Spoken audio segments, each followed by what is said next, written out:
Woo! What's going on, guys? Norm's Forum coming at you guys today with another video. And doing some Detroit Lions training camp observations. Day 9. This is yesterday's camp observations, info, if you will. I'm a day behind because it's the way my schedule is right now. And I'll have today's camp news hopefully tonight or tomorrow. It all depends on how I feel after work. I've been going to the gym lately too, so I've been feeling good. And by the time I get home, I don't want to do any real work on YouTube, and I just kind of want to chill or just go to bed. But this is yesterday's. This is day 9. The Lions were back on the field. Looks like it was just shells apparently. Intensity levels were a little bit up still though. But a heavy dose of team drills and big plays were going on day 9. So guys like, the usuals, Eric Schlitt, John Macaron, Tim Twentyman, Mike O'Hara, Jeremy Reisman, Jeff Risden, getting all that info from these guys, trying to gather it all up so I can give it out to you guys. And if it wasn't for those guys, man, I wouldn't be able to do this. So kudos to those guys for putting out that info for our Lions. Attendance and injury updates are going on yesterday. Cornerback Emmanuel Mosley, officially on the physical unable to perform list. He's in the building. He was somewhere. I don't think he was seen on the field yesterday, but he is in the building. He's officially on the PUP list. Quarterback Hendon Hooker, NFI list as well. Two. Hooker still working with trainers. He's on the sideline. He's doing his thing. No team drills. He's doing some individual stuff with some trainers trying to get back healthy, rehabbing. And then right tackle Penei Sewell. He's out of the league's concussion protocol, back to practice. Tight end Sam Laporta returned to practice. He had a little bit of an ankle issue going on. Ifeatu Melifonwu was out with a knee injury, wasn't seen on the field, nowhere to be found. They don't, not sure how serious it was, his injury, but he was nowhere to be found. And then Ragnow was absent as well. His wife is expecting. They are expecting their first child. Congratulations to the Ragnows. Hopefully everything is good. And your wife is healthy, and your baby's healthy, Frank. Wide receiver Trinity Benson did get carted off the field, but there was news today, so I will talk a little bit about today's practice, just about Trinity Benson. Not serious, not a serious injury, but he was carted off the field. But they're being really careful, it seems like, this year with these guys getting carted off the field, even for like the minorest of. Even the minor of injuries. So they're just taking it easy with these guys, making sure these guys get back into the facilities, don't have to walk. So the cart, when you hear carting off, you get a little bit nervous, but he's okay. It's not as serious, but he's fought through a bunch of injuries, Benson. So who knows what's going on with him? And then Jameson Williams has a day. He was seen did have a couple drops though early in practice, with Dan Campbell actually watching. Against nobodies too, like nobody, like there was nobody even defending. So he's dropping passes against air, but he had a really nice rebound, and then had a multiple catches throughout the day. His big catch of the day it came on a deep play where he drew cornerback Cam Sutton and blew right by him, and you can see CJ Gardner-Johnson trailing behind too. He absolutely, and when I'm talking about he flies by Cam Sutton, he flies by him. He has him beat by 5 yards. His speed is unmatched. He's got Tyreek Hill speed. He really does on the field. He just got to clean some things up, and it happens, man, with drops. So he's got to clean some stuff up. It was a 50-plus yarder touchdown. He rolled into the end zone, threw the ball up in the air, excited. So that's what we're going to see from this guy. So he also had a really nice 20-yarder down the seam. He had a 10-plus yard out. He had a pass in the flat that turned into yards after the catch. Just an overall great day. Dan Campbell has been talking about his drops though. So Dan Campbell talked about his drops yesterday. Said he needs to work on his hand mechanics. He said he's probably never going to be that elite pass catcher, but he's going to need to be a guy that is going to give you big plays. His speed is unmatched, but he needs to work on his hand mechanics. He's doing the diamond, just like the diamond. The thumb, finger to finger here, pinky to pinky, trying to get that over there. That's how you catch the ball, man. That's how you catch it. You envelop the football. That's how I taught my kids, man. diamond. Just make a diamond, and then envelop. You know, yeah, it's just, you know, he's got some dropsies going on, just like everybody else does. Everybody has some drops during camp. Gibbs is going through right now a little bit too. Gibbs is one of the most sure-handed college players coming out of college with his hands. He's having some struggles, so it does happen, and these guys just need to clean it up, man. It's all about cleaning up. It's all about mechanics. These guys should be talking to Amon-Ra. I don't understand if they're not. I'm sure they are, but talk to Amon-Ra St. Brown. He'll straighten you out. But he had a really good day, Jameson Williams, yesterday. Then the offense did some shuffling.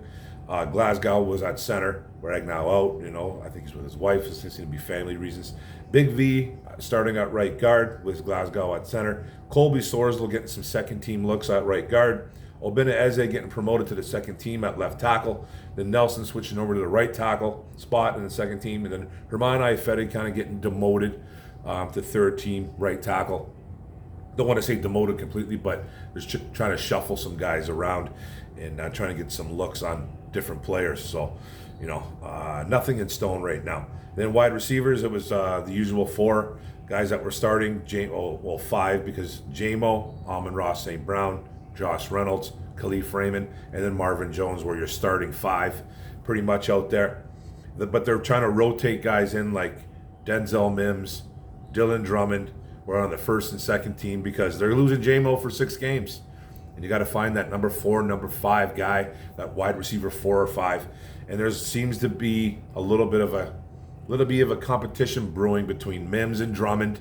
And then don't forget Antoine Green, but he got pulled back a little bit in the reins. He's been getting a little bit nicked up here and there. I think he was the one who had the heat exhaustion. He had a little bit of a lower injury. He's been getting a little bit banged up. So I think they pulled him back a little bit. But there's a competition between Denzel Mims, Dylan Drummond, and Antoine Green right now for that wide receiver 5. And it will be wide receiver. It will be wide receiver 4 or 5, especially when Jamo is out. So when Jamo comes back, it's a whole different story. Someone's getting demoted, pushed to their practice squad. But as of right now, they're trying to find that 4th or 5th wide receiver, pretty much 5. And then the tight ends, they did, they waived injured tight end Shane Zylstra. Not sure if he came back to the IR yet, but I'm sure I don't think anybody's going to claim him, but he'll come back to the IR. And the Lions have a couple options if they want to keep him on IR all year, or if they want to just flat out release him again and make him a free agent. He has a chance to sign with another team or sign back with the Lions next year, but he is done for the 2023 season. And they did waive, I thought, a little bit surprisingly, because I was hearing some good things about Derek Deese Jr., but they released tight end Derek Deese Jr., and they signed 2 tight ends, Daryl Daniels and Daniel Helm. Camp bodies. That's all you need to know, camp bodies.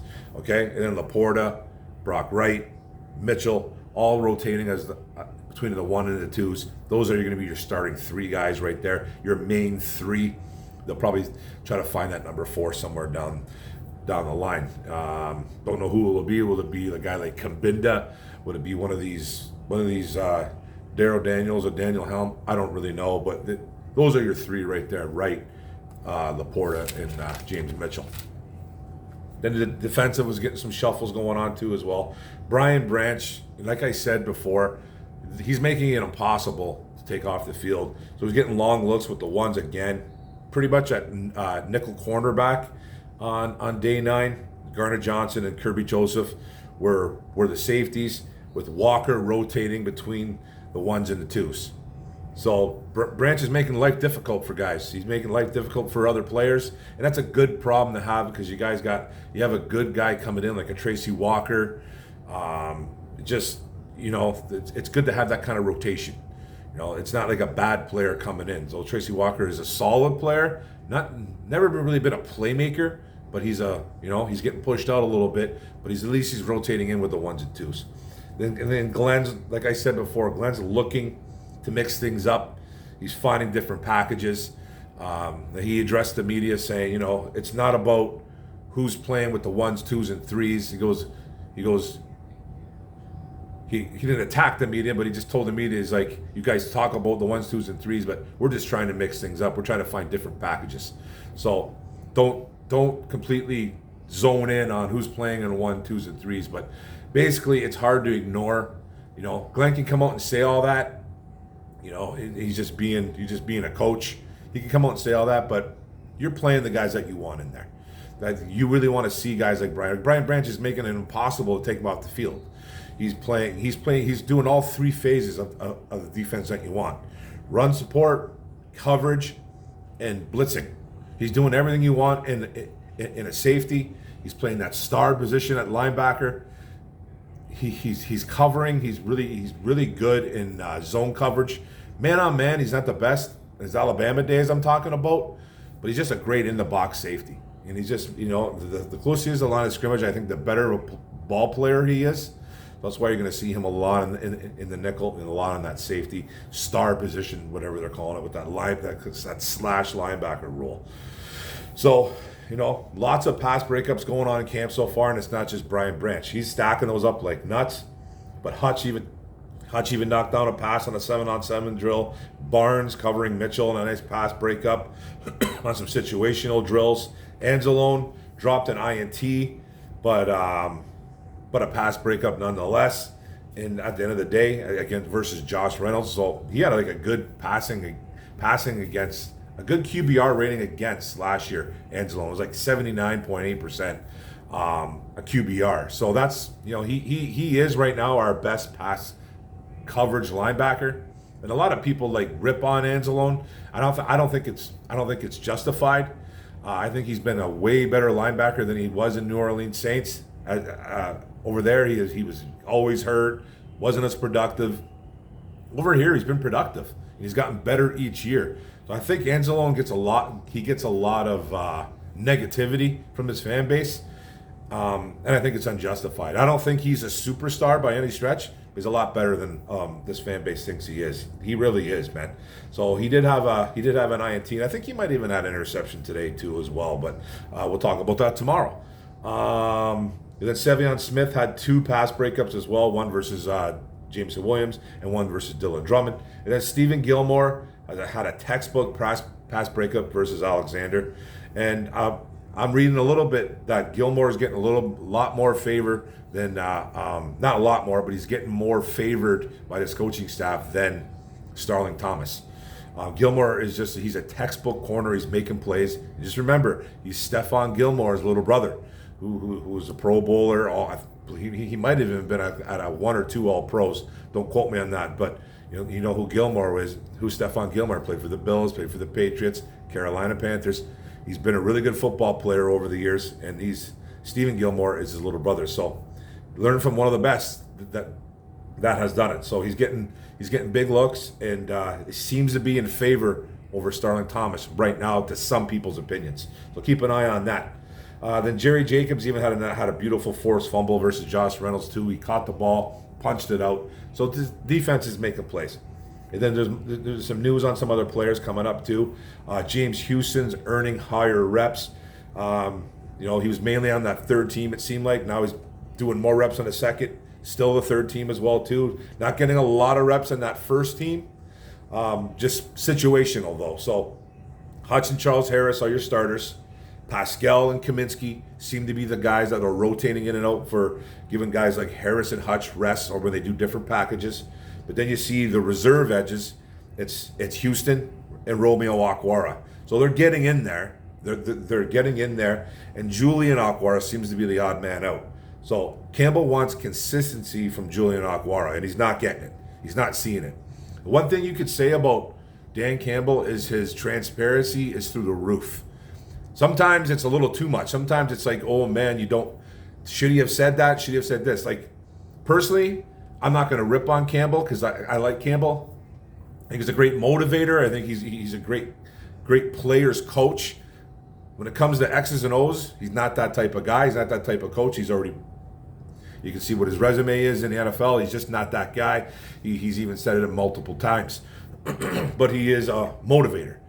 And he says what he feels. Whether it's good or bad, negative or positive, That's what he says. Even the Jameson Williams stuff. Should he have said, oh man, he's not going to be this pass catching guy, but we love his speed. He needs to work on this. Some will agree that he shouldn't have said that. I'm kind of on the fence with it. I think maybe he should have kept that in-house. But that's just my opinion. And then the same thing with Julian Okwara. He's just transparent. He comes out and he says, we love Julian Okwara, but we're not seeing consistency from him. One day he makes a fantastic play, and then the next he reverts back to his old habits. So he comes out, and I don't know if it's a motivational thing with him. I think it might be. I don't know Dan Campbell personally. I would love to sit down with that guy one day and just talk about his structure and how he goes about his daily grind, and when he comes out with comments like this, like, I don't think he's taking a shot at Julian. I don't think he takes shots at Williams. He's just telling it like it is. Transparency. It's crazy how he does it, but either it works or it doesn't. So there's some things I think maybe he should keep in house, and some things, just put it out there. It's just the way he is. Just the way he is, and I do love and respect him for that. So there was more situational drills. There was 2 drills out there, 2 top units on the field, in defense. Them on their own 44-yard line, the offense, obviously 6 seconds left, 1 timeout. They're trying to get into field goal range. So Goff to Amon St. Brown for 17 yards. It sets up a 57-yard field goal for Patterson. He hits it. So the offense won on that one. Now the second team come out. Sudfeld to Williams, pass breakup by Sevion Smith. Talked about that earlier. And then they still gave Parker Romo, an opportunity to kick a 57-yarder because they did with Patterson, because there's a kicker brewing going on. There really is. And he hit the 57-yarder. So good. So Romo, Patterson hit their 57-yarders. But the defense did win that day because they made the stop on Sudfeld to Williams. Then the first team was back on the field again. Kind of a similar situation. Own 48-yard line. 13 seconds to go. No timeouts. Goff overthrows a deep ball to Gibbs. And then Goff to St. Brown on a check down pretty much for 8 yards. Well short. It was a 61-yard field goal attempt. Missed. Patterson had the accuracy, but he fell short. And then second team, it was Sudfeld to Mitchell. Pass breakup by Barnes. And then they eventually gave Romo the opportunity to kick a 61-yard field goal just like they did Patterson. He missed as well, too. He missed a 61-yard field goal. It was wide right. Had the distance, but it was off, the accuracy. And that's the difference between Patterson and Romo right there, is accuracy. Accuracy and power. Patterson is more accurate. Romo has the bigger leg, but he's less accurate. So they got a lot of thinking to do, what they're going to do with this kicking situation with the Detroit Lions. They really do. Because these guys are neck and neck right now in a battle. So we'll find out what happens. It's probably going to come down to preseason, and they're going to give these guys opportunities. So just remember, Patterson has the weaker leg. Romo has, but the weaker. Patterson has the weaker but more accurate leg. Romo has a stronger but less accurate leg. So who do you want to roll with? That's pretty much right there. And then there's a little bit more, some more observations. Goff did draw Aiden Hutchinson offside. He flinched. He got him to flinch. Goff letting him know, though, too, because Hutchinson was seen with his head down, walking back to the huddle, and Goff was walking towards him, chirping him, moved the ball himself 10 yards, 5-10 yards, whatever it was. So having a little bit of fun with pretty much the 2 captains right there. Hutch should be a captain this year in defense, and then Goff is the captain of that offense. So 2 guys having fun, 2 leaders, and Goff with the win there. And then Mims playing physical on special teams, something he never did, in New York. It all depends on who you talk to. You talk to a New York Jets fan, they'll tell you that he refused to play special teams. I've never found any of that kind of nonsense, but that's what a lot of them will tell you. If it's true, it doesn't seem like it, but it's something that he never really did in New York. But he's playing physical out there. He's trying to win a spot. And then Goff, man, he hit Amon-Ra St. Brown deep on a pass, which is a good sign because St. Brown wants more opportunities for deep shots. He talked about it last year after the season. He's like, I'm not just a slot guy where I can run 5-6 yard routes, ins, outs, comebacks. He's like, I want I want some deep shots, and I think I'm capable of doing it. And he's doing it a little bit more in practice, it seems like. So, big year coming up for Amon-Ra St. Brown. It's gonna be a huge year for that kid. And then Gibbs, like I said earlier, he's dropped a couple passes, and that's just J-Mo. He's a sure-handed running back coming out of college. Didn't drop a lot of passes, but he's dropped a few. He's dropped a few, and he's dropped a few easy ones as well. So he dropped one against Nate Sudfeld that was right in his hands. So, rookie jitters, could be all that stuff. He'll get better once he gets that first lick in preseason. I'm sure he's going to wake up a little bit, man. He's making plays out there too, so I'm not concerned about Jahmyr Gibbs, but players do drop passes, man, and you can work on it. So Sudfeld, according to, I think it was Tim Twentyman, he said he looks like he has complete control over the offense of Ben Johnson's offense, and he still doesn't know if there's going to be, unlike anybody knows if there's going to be a Bridgewater signing. So, Sudfeld seems to have some command over that offense at least, and more to come on that, I guess. And then Marvin Jones, back practicing. He's mentoring Williams. He was seen at midfield. They were doing hand gestures. I'm sure they were just working on hand movements, hand placements, maybe some blocking techniques. But they were both seen with Jones and J-Mo in midfield talking. So the mentor, Marvin Jones, being 32, 33 years old, might even be 34 soon coming up. So being the mentor, which is a good sign. This is what you want. Marvin Jones came up and he said he just wants to put his stamp out there on what he can do to help out this team. And if it's move the chains on third down, some clutch catches, some red zone work, some mentoring, anything to help the Detroit Lions, man. So good to see that Marvin Jones mentoring Jameson Williams, and Williams was closely paying attention to. It was noted by some journalists. And then the end, CJ Gardner-Johnson and Sutton were seen running sprints together during break time. So there's a little bit of a break. What do the two vets do? They go out and they run some sprints. So this team is hashtag putting in work. That's what they're doing. You really like to see that. You love hearing it. Lead by example. So the youngsters see that kind of stuff, man, and it gets embedded in their brains. And that's the whole point of it. That's the whole point of it. Put in the work, and then it gets you far in life, man. It gets you far in life, even without football. So I love that. I love hearing about it. I love hearing about these two leaders on defense stepping up. So that's it, guys. 22 and change video.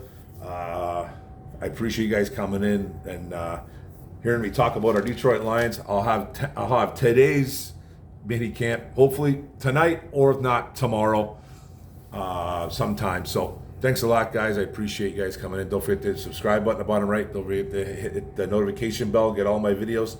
Don't forget to like, comment, share this out. Day 9, get closer and closer to kickoff. Thanks, guys. Go Lions, one pride, baby. Boom. Woo! Yeah, baby.